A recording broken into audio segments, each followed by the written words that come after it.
Guys, this was welcome back. And so today I should two, and as with the onward to see the city's storybook. And so the city to the character voices is sound stress. And there's a dude in there. There's CD. And it's fine now. Well, here we go. I put the CD in. Here.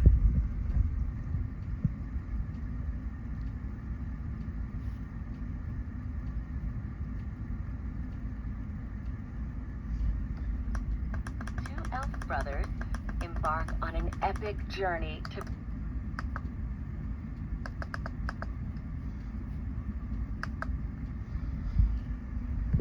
Let's read.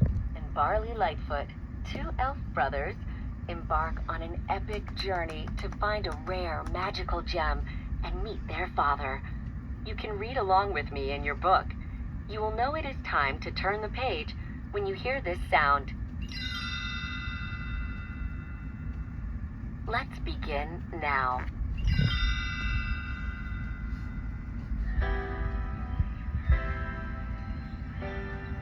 Once, long ago, the world was filled with adventure and magic. From mighty quests to everyday life, wizards used magic for the good of all. But learning to cast spells was challenging. Modern technology offered an easier option. So, as time went on, magic faded away.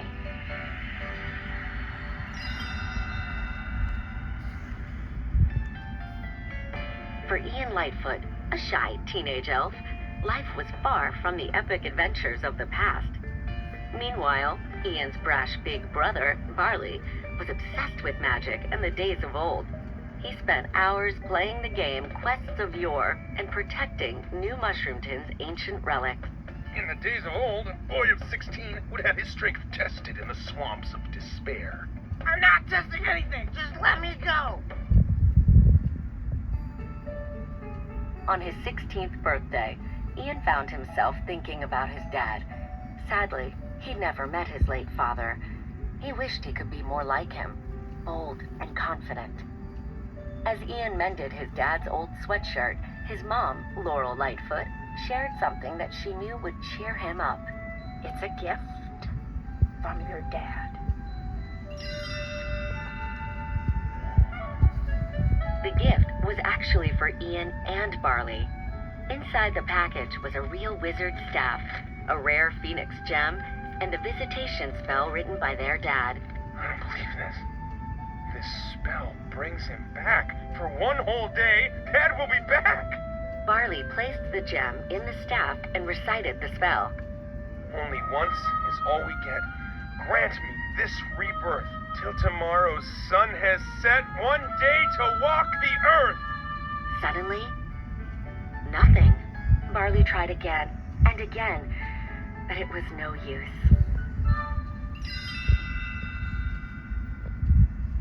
Later, alone in his room, Ian softly read the spell aloud. The phoenix gem glowed, and the staff began to shake. Ian grabbed it, and a beam of light shot out. Barley walked in just as a pair of shoes appeared in the light. Then, socks. Barley tried to help Ian. Barley, no! Then, the gem exploded. Ah! When the smoke cleared, Ian and Barley saw a pair of legs. It was their dad, but only his bottom half. Barley explained that they had only 24 hours to find another phoenix gem and conjure the rest of Dad, or they would lose their chance with him forever. We'll start at the place where all quests begin, the Manticore's Tavern. The trio piled into Barley's old van, Guinevere. Ian was already making a list of all the things he would do when he finally met his father. Meanwhile, Barley handed Ian his Quests of Yore player's guide so he could practice new spells on the drive to the tavern. Whatever it takes, I am gonna meet my dad. The once fearless Manticore was now just a humble store manager, and her scary tavern had become a themed family restaurant. She did have a map to a Phoenix gem, but she refused to give it up. It was too big of a risk. She could lose her tavern if something went wrong. Nervous, but determined, Ian reminded the Manticore that she used to take risks. The Manticore realized Ian was right. I used to be dangerous and wild. What have I become? The Manticore spread her wings and blew fire. The Phoenix gem map slipped through the Manticore's fingers, and the flames destroyed it. Ian spotted a wooden beam falling toward Dad and tried the levitation spell. Aloft, Elevore! The beam stopped in midair. Barley grabbed Dad and escaped the burning tavern just in time.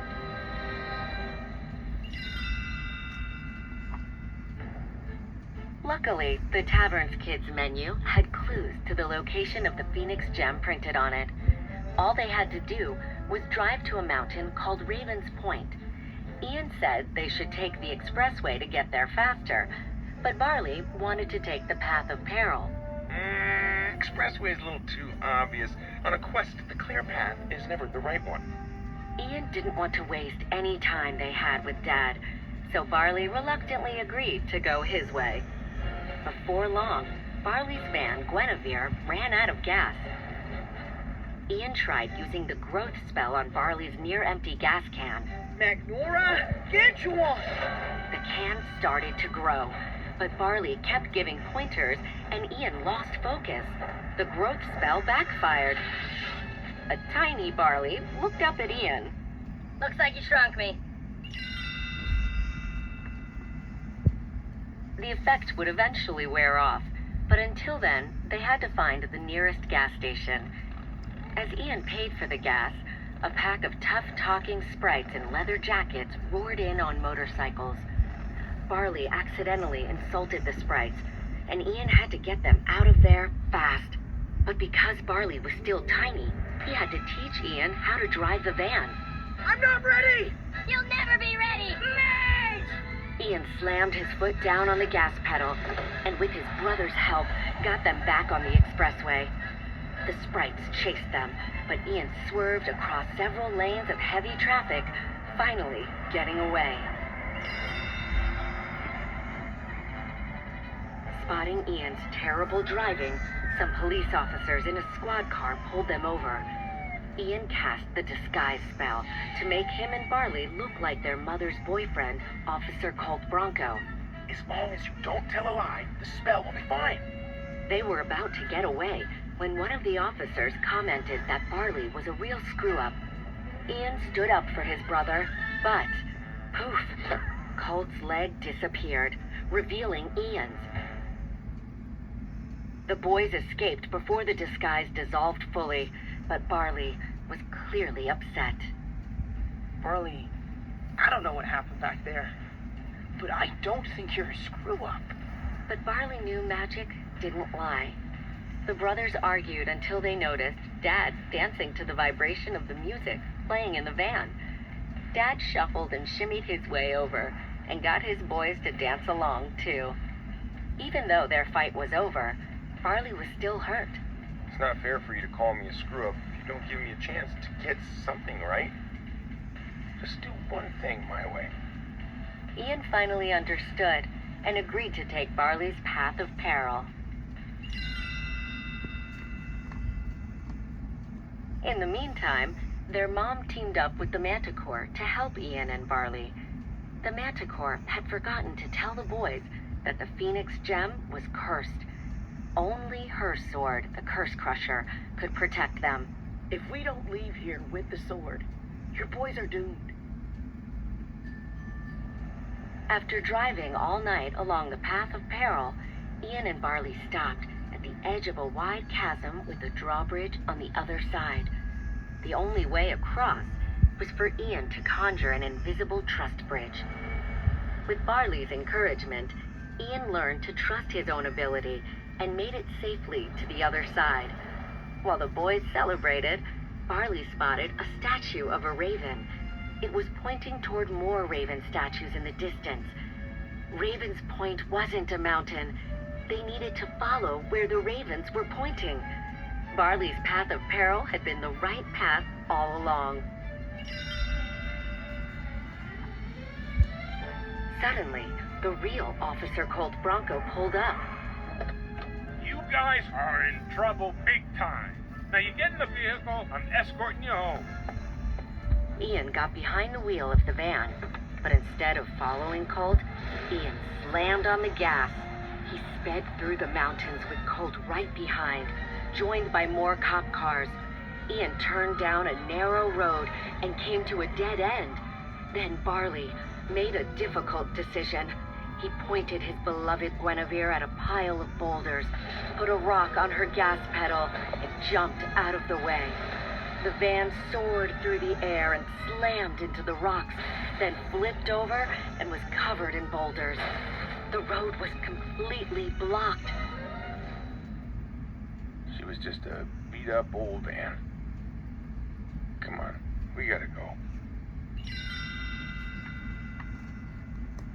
The ravens led Ian, Barley, and Dad to a river that flowed into a cave. Ian turned one of Barley's cheese puff snacks into a raft. Then he cast the velocity spell, and they sped across the water. Excelsior! The river led the boys and their dad through the final gauntlet. A series of booby traps, including a tall silo that was filling with water. At the last moment, they worked together to open an escape hatch. Barley, Ian, and Dad scrambled out of the silo, only to find themselves in the last place they expected to be.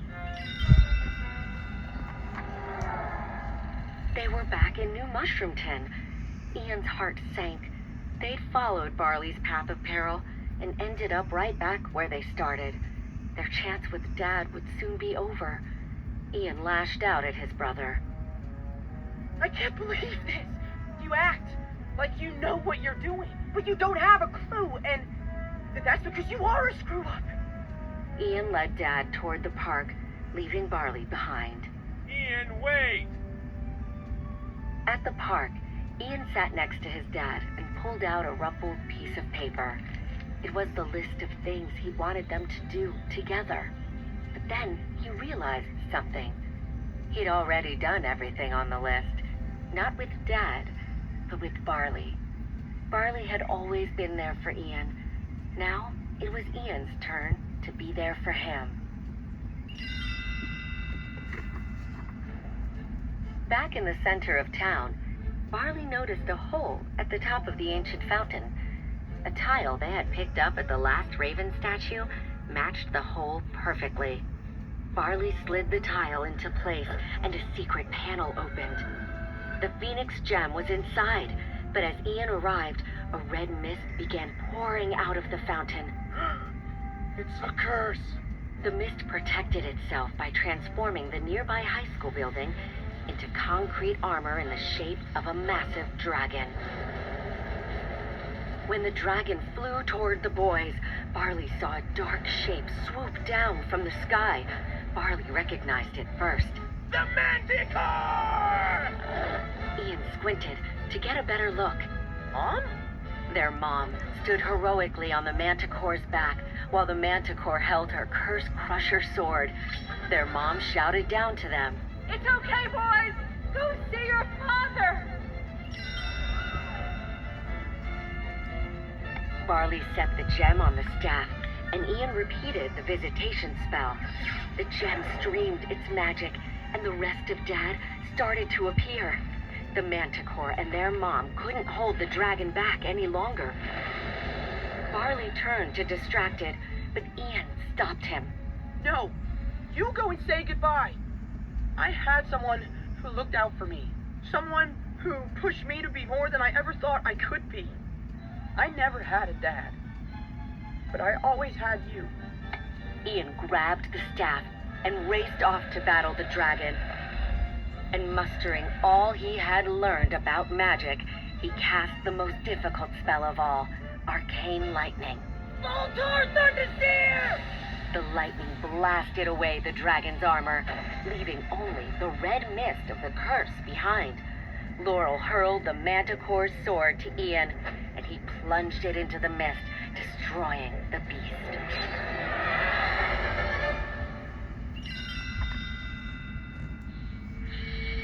Then a bright light flashed. Ian crawled through the rubble to see what was happening. Finding a small opening in the debris, he peeked through. At the top of the hill stood Dad, laughing and talking with Barley. As the sun set over the horizon, Dad pulled Barley into his arms before slowly fading away. Barley climbed down the hill to help Ian from the rubble. He told his brother how proud their dad was of the person Ian had become. Ian was touched. Well, I owe an awful lot of that to you. Barley smiled. He kinda said that too. Oh, and he told me to give you this. Barley wrapped his arms around Ian, pulling him into a big hug.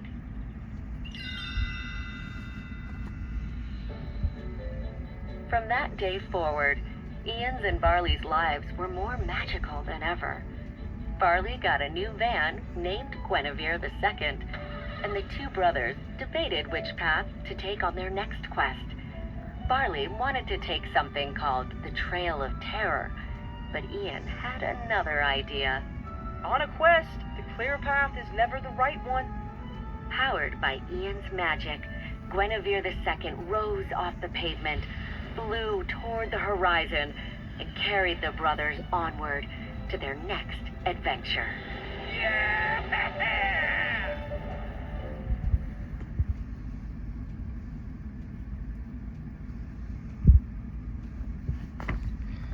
Okay. Most thanks for watching. Let's like, subscribe. Let's like, subscribe. See you next time. Bye bye. Please enjoyed it.